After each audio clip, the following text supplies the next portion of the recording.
जरदारी गंदा है तो नवाज शरीफ को लाया जा रहा है, नवाज शरीफ गंदा है तो इमरान खान को लाया जाता है। फाइलें तो बनी हुई होती हैं ना। अब जो लोग फाइल बनाते हैं उनको आप लाल शहबाज कलंदर का भी दें और दाता दरबार का भी दें, वो उनके खिलाफ भी फाइल बना के ले आएंगे कि ये इस केस में हमारे मुलविस हैं। भाई हम तो परेशान हो गए, हमारा तो सर चकरा रहा है कि आखिर हम किसको ईमानदार समझें।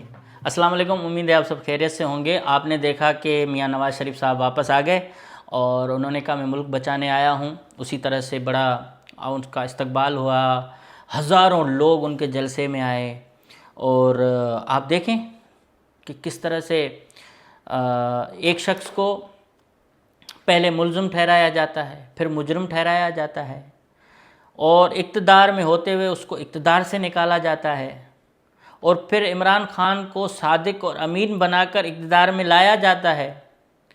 फिर उसी इमरान खान से ये सारे काम करवाए जाते हैं, जेल में इसको डालवाया जाता है। फिर उसी प्राइम मिनिस्टर को बताए बगैर इनके ऊपर नवाज शरीफ के हवाले से गलत रिपोर्ट्स पेश करके उनको फिर लंदन भेजा जाता है और प्राइम मिनिस्टर को पता ही नहीं होता कि क्या हो रहा है। प्लेटलेट्स गिर रहे हैं, खून की कमी हो गई, मियां नवाज शरीफ बीमार हैं, जहर दिया गया और वही शख्स खुद अपने पाँव से चढ़ के जहाज़ में बैठ के कतर पहुंच के कतर से लंदन तक जब पहुंचते हैं तो वज़ीर आज़म साहब कहते हैं उस वक्त के कि मुझे तो पता ही नहीं है कि ये बंदा क्या है। तो इससे अंदाज़ा करें कि मुल्क कौन चला रहा है। आज मेरी बातों को गलत मत लीजिएगा, न मैं नवाज शरीफ के ख़िलाफ़ हूँ, न मैं इमरान खान के ख़िलाफ़ हूँ, न मैं किसी ABC के ख़िलाफ़ हूँ, न मैं जरदारी के ख़िलाफ़। मैं सिर्फ़ और सिर्फ एक आम शहरी की हैसियत से सिर्फ अपनी बात कर रहा हूँ। मुझे कोई ज़्यादा तज़किया करने की ज़रूरत नहीं है। मैं सिर्फ ये बता रहा हूँ कि ये सियासतदान है ना, इनके ऊपर तो इल्ज़ाम लग रहा है। भाई आप अब पूरा किस्सा खोल के देखें, जरदारी गंदा है तो नवाज शरीफ को लाया जा रहा है, नवाज शरीफ गंदा है तो इमरान खान को लाया जाता है। फिर जब ये फंस जाते हैं कि यार हमने तो इतनी ये जो कैंपेन चलाई, ये मैं रिसेंट की बात कर रहा हूँ, मैं 2008 से लेके की बात कर रहा हूँ, पिछले माजी में जाएंगे तो और गंद है। वो कुव्वतें जिनको साबिक चीफ जस्टिस इफ्तिखार चौधरी की तहरीक ने बड़ा धचका दिया, उनका अमल दखल किसी हद तक कम हो चुका था, जनरल परवेज़ मुशर्रफ जैसा पावरफुल आदमी कमज़ोर हो गया, उसको इन्हीं सियासतदानों ने उन कुव्वतों को फिर मजबूत किस तरह से किया और उन कुव्वतों ने किस तरह से फिर हावी होने की कोशिश की है। फिर नवाज शरीफ के हाथों जरदारी के ख़िलाफ़ सारी चीज़ें करवाई गईं। उनके खिलाफ आप स्पीचेस सुने, वो उसको गालियां देता है, वो उसको गालियां देता है, तुम्हारी कब्र पे भी नहीं आऊँगा, तू नवाज शरीफ शैतान है, फिलहाल इस तरह की स्पीचेस थी।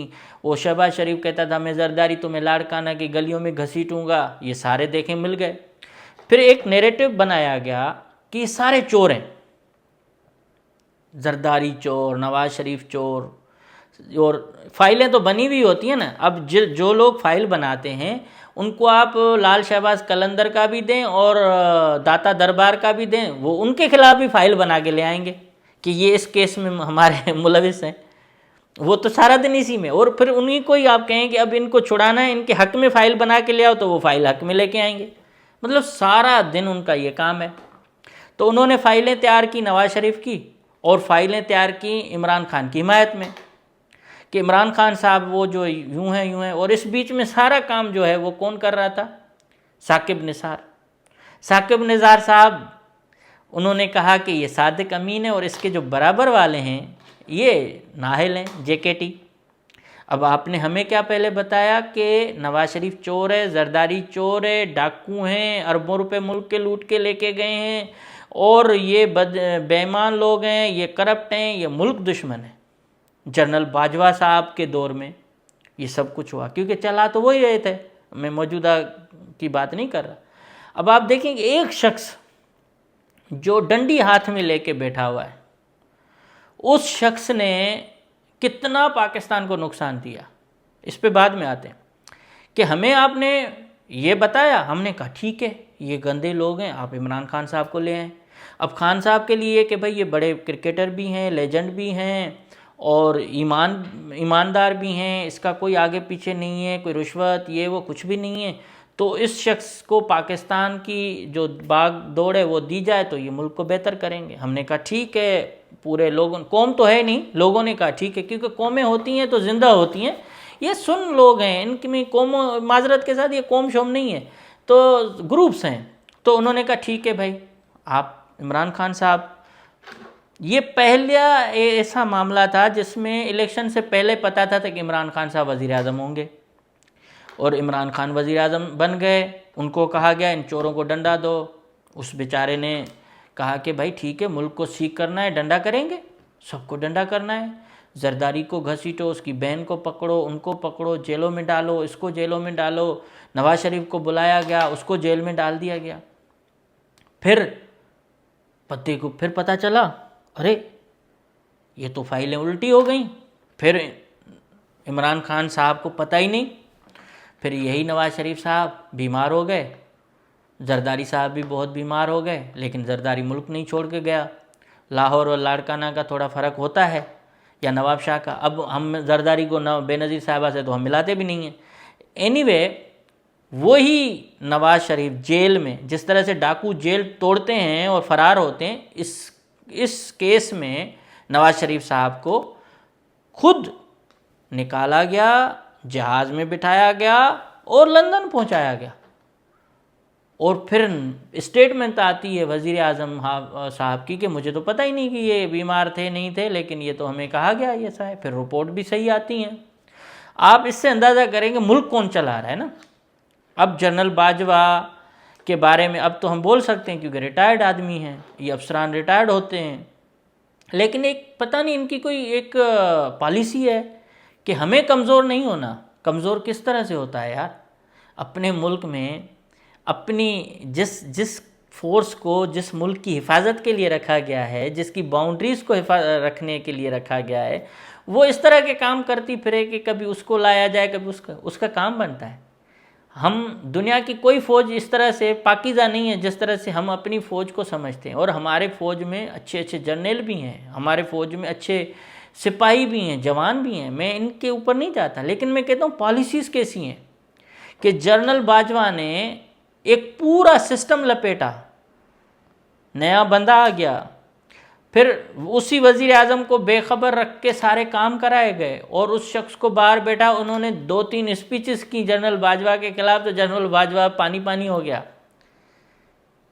इतना ताकतवर आदमी सिर्फ डंडी की वजह से, क्योंकि इतनी फोर्स पीछे है, लेकिन उनको अपनी फोर्स से कोई मतलब नहीं है, शायद उनको पाकिस्तान से मतलब नहीं था। उसने पूरा सिस्टम डिरेल कर दिया। अगर आज की तकरीर को देखेंगे, आज के सारे मामलात को देखेंगे कि जज भी बैठे हुए थे, जर्नल भी बैठे हुए थे, इस सारे ने मिल के नवाज शरीफ को निकाला, जेल में डाला, बाहर मुल्क भेजा। जरदारी फिर भी थोड़ी हिम्मत करके इधर ही चलता फिरता रहा, लेकिन उनकी हुकूमतें भी चलती रहीं। फिर उसी सादिक और अमीन के ख़िलाफ़ फाइलें बनना शुरू हो गई कि ये करप्ट है, ये इसकी बहन ये कर रही है, इसने ये किया, इसने वो किया, वाटेवर जो भी था, गोगी का केस फलां का। देखें, पहले एक सादिक अमीन बनाया, फिर उसको आपने गुनहगार बनाया, उन लोगों को चोर बनाया, उन चोरों को आपने बाहर भेज दिया। अब हम लोग क्या करें? हम किस बत्ती के पीछे लगें कि कौन सी बत्ती सही जल रही है? ये वाली बत्ती सही जल रही है, ये वाली बत्ती सही जल रही है, क्योंकि पुराना दौर तो है नहीं ब्लैक एंड वाइट का कि पता न चले, अब तो हर किसी को पता है। उस दौरान उन्होंने स्पीचेस की। जनरल बाजवा रिटायरमेंट के करीब आ रहे थे, उनकी रिटायरमेंट एक्सटेंशन में बदल गई, और उसने फिर पलटा घुमा दिया कि जो सादिक और अमीन था वो चोर हो गया, करप्ट हो गया, और जो चोर थे वो फिर मजलूम होने शुरू हो गए। फाइलें फिर उल्टी बनना शुरू हो गई। वही ना, मैंने कहा कि आप इनको बुजुर्गान दीन के ख़िलाफ़ भी दें तो केस बन जाएगा, फिर उनकी हिमायत में बन जाएगा। तो ये जो खिलवाड़ है ये पाकिस्तान से हो रहा है, इसमें ये कोई नवाज शरीफ को नुकसान नहीं। अगर नवाज शरीफ आज 4 साल के बाद इतने मुकदमात के बावजूद, जब उनका पासपोर्ट भी ख़त्म हो गया, सब कुछ हो रहा था, नहीं आ रहे थे, और आज वो वापस आया, इतना जलसा किया, और वो कह रहा है कि भाई मैं पाकिस्तान बचाने आया हूँ, तो ये जो डीरेल 4 साल पहले किया था उस पाकिस्तान दुश्मन को तो आप गिरफ़्तार करें। ये जो पाकिस्तान दुश्मनी किसने की थी? अगर यही 4 साल उनको दिए जाते जो अभी कह रहे हैं मैं मुल्क बचाता, तो आज ये नौबत नहीं आती। अगर वो ही मुल्क दुश्मन था, चोर था, तो उस बंदे को आपने जो लाए उसको आपने सादिक अमीन बनाया, उसको मौका देते ताकि वो मुल्क को सही चलाता। चलाना भी आपको है, नचवाना भी आपको है, जेलों में भी डालना आपको है, लोगों से नाराज़ भी आपको रहना है। और जिस लेवल पे ये इस वक्त हालात गए हैं, पाकिस्तान की तारीख़ में इस तरह की मिसालें नहीं मिलती कि सियासतदानों को नंगा करके मारा जाए, ख़वातीन को जेलों में डाला जाए। इस तरह से इंतकाम की लेवल बहुत लो लेवल पे चली गई है। इसका ये नहीं है इमरान खान को सादिक अमीन जिसने बनाया उसको जेल में होना चाहिए, अगर वो इतना गंदा आदमी है। अगर नवाज शरीफ इतना गंदा आदमी है, उसको जेल में होना चाहिए। अगर कोई जर्नल जिसने पाकिस्तान को डीरेल किया, पाकिस्तान की मईशत को तबाह की, उसको जेल में होना चाहिए, बजाय उसको प्लॉट और दूसरी दी जाएँ चीज़ें। इंक्वायरी होनी चाहिए, एक नई तारीख रकम होनी चाहिए। क्योंकि अगर हम मुल्क को सही तरीके से नहीं लेके जाएंगे तो इस तरह से कोई उसको निकालेगा, कोई उसको निकालेगा, कोई उसको निकालेगा, और बीच में ये जो बंदे हैं ना, ये फ़ायदा लेते हुए रिटायर होते जाएंगे। सियासतदानों को भी थोड़ी सी गैरत की गोली खानी चाहिए कि मिलके फैसला करें कि भाई जब मुल्क हमें चलाना है तो हम तीसरे बंदे के सामने क्यों खड़े रहें, पड़ोसी मुल्क का हिसाब ले लें। आप मिसाल अब इस सारी गेम में देखें, कोई जर्नल जेल में नहीं है, कोई गद्दार जेल में नहीं है। जेल में या तो सियासतदान हैं या तो वो हैं जिनको लाया गया फिर हटाया गया फिर उनको जेलों में डाला गया। इस तरह का खेल ये पाकिस्तान के साथ हो रहा है।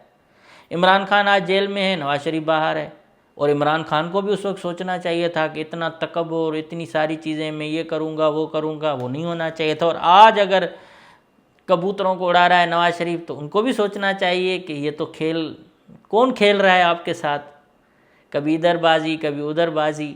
और फिर जरदारी जैसा मामला जिसने पूरा सिंध तबाह कर दिया, एक एक बच्चा रो रहा है लेकिन फिर भी वोट उनको मिलेंगे। तो मेरी इन तमाम लोगों से गुजारिश है कि बराए मेहरबानी ये जो पाकिस्तान के साथ आपने कॉमेडी शो किया हुआ है इसको बंद करें। अब आपने बहुत कुछ किया, अब आप हमें बताएं, क्लियर बताएं कि ईमानदार कौन है। नवाज शरीफ है तो फिर नवाज शरीफ रहना चाहिए आखिर तक, जरदारी है तो जरदारी रहना चाहिए, फिर इमरान खान है तो इमरान खान रहना चाहिए। अब भी हमें बता दें, बाद में यूं और यूं ये यूं होता रहेगा। भाई हम तो परेशान हो गए, हमारा तो सर चकरा रहा है कि आखिर हम किसको ईमानदार समझें। अब न एक दूसरे के ख़िलाफ़ उनकी तौहीन करने की ज़रूरत नहीं है, हमें सिर्फ सीधी सीधी एक बात करनी चाहिए कि भाई मुल्क किसको चलाना है। मुल्क आपको चलाना है तो आप सीधे आएँ, आप चलाएँ, बैठ जाएं, आपसे तो कोई मसला। फिर इलेक्शन पे खर्चे क्यों, फिर इधर उधर क्यों? क्योंकि अभी जो निगरान हुकूमत है, आप सिंध वाली देखें तो सारी पीपल्स पार्टी के काम कर रही है, पंजाब में देखें तो वह उनके काम कर रही है। तो जब ये सारा मुरब्बा बनाया हुआ है तो फ़ायदा क्या? जिस तरह से बांग्लादेश में देखें, जो असल कुव्वतें रोज़ाना मार्शल होती थी, कभी ये कभी वो, अब देखें वो जैसे ही चुप हो गए, साइड पे हो गए, मईशत भी उनकी बढ़ रही है, डेमोक्रेसी भी उनकी मजबूत हो रही है। हाँ, डेमोक्रेसी में अगर करप्शन होती है, जो फाइलें आप बाद में बना रहे हो, जब आपको पता है कश्तियों में पैसे जा रहे हैं इधर पे, उस वक्त क्यों नहीं पकड़ते?